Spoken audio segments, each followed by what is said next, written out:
From myths to models to madness. Annoying AI talking about interesting things. Let's get started.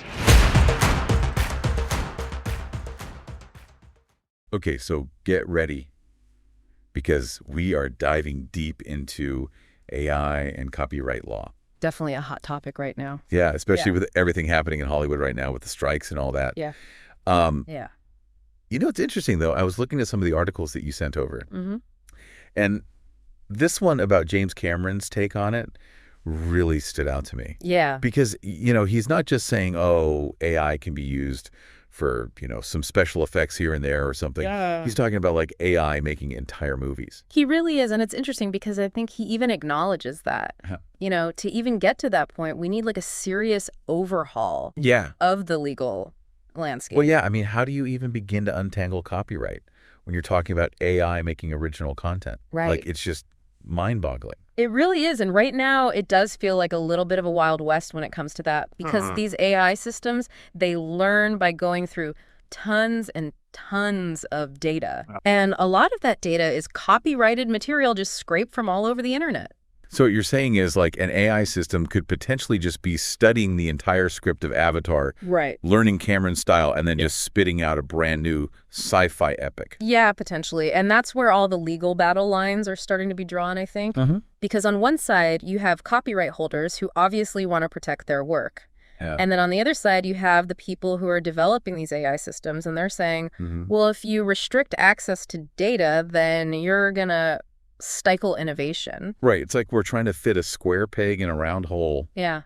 Like trying to apply these old laws to this brand new technology. Absolutely. And the courts are just now starting to actually grapple with these questions. Yeah. There's really no precedent yet. So how does this all actually work? I mean, how is AI like copying this copyrighted material? Right. Like, are we talking about like making physical copies or digital copies, or is it something else entirely? So think of it this way. Okay. AI systems, a lot of times, use what are called web crawlers to gather information. Okay. And these crawlers scan through websites, kind of like if you or I were browsing online. But they just do it super, super fast. No, it's like robots reading everything on the internet. Essentially, yes. Yeah. And as they're doing that, they're indexing the information and extracting content, Okay. like text and images, and then all that gets fed to the AI system. So you're saying that even that step, like even gathering the data in the first place, Right. could be considered copying copyrighted material? Here's the argument that some copyright holders are making. Okay. They're saying that, you know, even if the AI system isn't saving like a permanent copy of the content, Right. just creating these temporary copies to analyze is still reproduction under copyright law. So even before the AI starts learning, Yeah. there's already a potential copyright issue right there. Exactly. And to make things even more complicated, copyright law as it stands doesn't really mention anything about AI or data mining. Right. It's almost like we're trying to navigate a brand new city with an outdated map. Yeah, I mean, we've seen this with other digital technologies, right? Like I'm thinking back to search engines Right. and how there were arguments about, you know, them infringing copyright by indexing websites. Yeah, you're totally right. Remember when search engines were being accused of copyright infringement because they were, you know, showing those little snippets of copyrighted material? Exactly. So what ended up happening there? Did the search engines win? They did, ultimately. Okay. The courts mostly sided with search engines, and it all came down to fair use. Oh, yeah. The argument was that search engines were using copyrighted material, but in a way that transformed it for a different purpose than the original work. So could the same thing apply to AI training? Some legal experts think so. Okay. Their argument is that training AI is what they're calling a non-expressive use of copyrighted material. So basically what they're saying is AI isn't just copying the content, it's using it to extract patterns and information to create something new. So they're not just reproducing it, they're actually making something new from what they're learning. Right, and the people who believe this say that because it's transformative. Okay. It should be covered under fair use, especially if it doesn't hurt the market for the original work. Okay, so that's one side of the argument. But I'm guessing copyright holders don't really see it that way? Definitely not. Okay. They say that no matter how the AI processes the data, it's still copying a huge amount of copyrighted material. Okay. And that could potentially affect their ability to control and profit from their work. So it's two very different perspectives then. Right. So you've got AI developers pushing for open access to data, Yeah. saying it's critical for AI to advance. And on the other side, you have copyright holders who want to protect their rights Right. and make sure that they're being compensated fairly. That's the core of the whole debate. Yeah. And it has big implications for where AI goes from here and how we find that balance between, the rights of creators Right. and the need to encourage innovation. So is there any way to find some kind of middle ground, a solution that works for everybody? There are some interesting ideas being tossed around. Like some people are advocating for data marketplaces specifically designed for AI training data. Okay. So imagine a platform where copyright holders could actually license their work for AI training, and they could set their own terms and their own prices. So kind of like a stock photo website, but for AI training data. Exactly. It could be a win-win. AI developers would have access to more data, Right. and copyright holders would get paid. That sounds promising. It does. And there are some other ideas, too. Like Right. another proposal is to have some kind of compulsory licensing system for AI training data, Okay. kind of like what already exists for music licensing. So basically, AI systems could use copyrighted material for training, but they'd have to pay a fee Okay. to a collective rights organization. And then that organization would distribute the royalties to the copyright holders. That sounds more streamlined. It does. But wouldn't it be really hard to figure out all those fees and manage such a complicated system? Yeah, you're right. There are definitely logistical challenges there. Yeah. But, people are coming up with these creative solutions to try and navigate this new territory. It's been really interesting so far. We've talked about the technical side of AI training, Yeah. the legal gray areas, Right. some potential solutions. What else do we need to think about? Well, let's shift gears a bit Okay.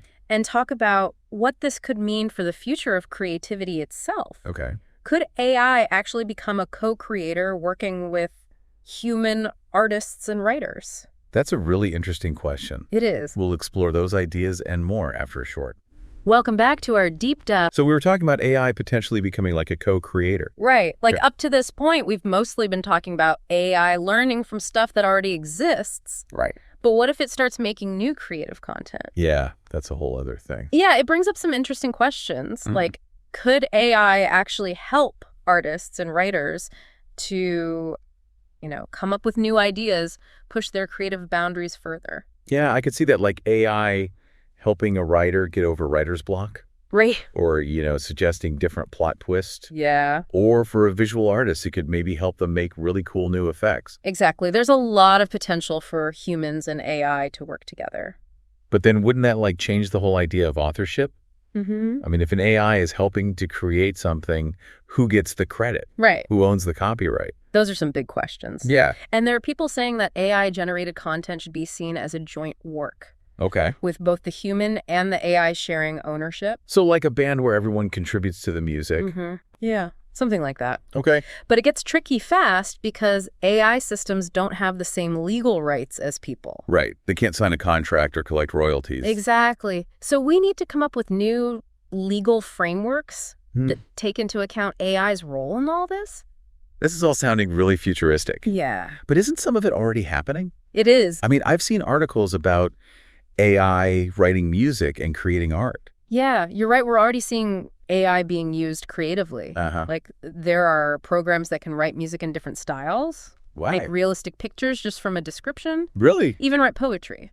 So is this like the start of a new era for art and creativity where AI is a big part of it? Maybe, but I think it's important to remember that AI is a tool that can be used in lots of different ways. Right. It can be used to make amazing stuff, but also harmful stuff. So we need to be careful about how we use it. Absolutely. We Yeah. need to have honest discussions about the ethics of using AI in creative fields. This conversation's just getting started, isn't it? It is. There's so much more to talk about. Yeah. And it's going to keep evolving as the tech gets better. Who knows what the future holds, but it's definitely an exciting time to be paying attention to this. I think that's a good place to stop for now. Okay. We've covered a lot, Yeah. the technical stuff about how AI training works, the legal gray areas, Right. and some ideas for solutions. Yeah, definitely. Okay, so we're back. And we've been talking about AI as like this potential co-creator. Yeah. Maybe even like this revolutionary thing for creativity. It is really fascinating to think about where it could all go. Uh-huh. Imagine a world where these AI tools are helping artists and writers, Yeah. get past creative blocks, come up with new ideas, explore new ways of expressing themselves. It'd be like having this creative partner Right. just constantly brainstorming with you and pushing you to think outside the box. Exactly. And it kind of makes you wonder, could this lead to like a golden age of creativity? That's a big thought. It is. But I can see how AI could maybe make it easier for people to, express themselves creatively, even if they don't have, traditional artistic skills. Absolutely. And it could lead to totally new art forms too, like mixing human creativity with what AI can do. But I bet some people would say that art made by AI wouldn't have like soul, Right.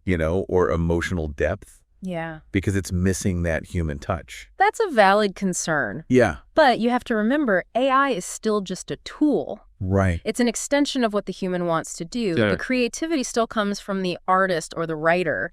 Okay. They're just using AI to explore their vision. So it's more about like expanding what's possible. Right, exactly. Yeah. It's not about replacing human creativity. Uh-huh. And as AI gets better, that line between human creativity and machine creativity might get even blurrier. It's Yeah. really interesting to watch it all unfold. We've talked about so much in this deep dive. We have. The technical stuff about AI training, Mm. the legal questions about authorship, Right. and even philosophical stuff about what creativity even is. It's been a lot. So what are the main things you want our listener to take away from all this? Well, I think the biggest thing is that the future of AI and creativity isn't set in stone. We're shaping it right now with the choices we make. So we need to keep talking about all this. Exactly. Explore the issues and find solutions that work for everybody. Yeah, we have to be aware of both the good and the bad and make sure AI is being used ethically Right. to help creativity not hurt it. Well said. Thanks. This has been a deep dive into the world of AI and copyright, It has. and it's definitely a topic that's going to keep evolving. For sure. Thanks for joining us on this journey. And remember, this is just the beginning of a much bigger conversation. Absolutely. The future of AI and creativity is in our hands. It really is. That's it for this episode of The Deep Dive. Thanks for listening. We hope you found it insightful, and we'll see you next time. Don't ask what AI can do for you. Ask what you can do with AI. Let's go. Empower yourself at virtualstorylab.com.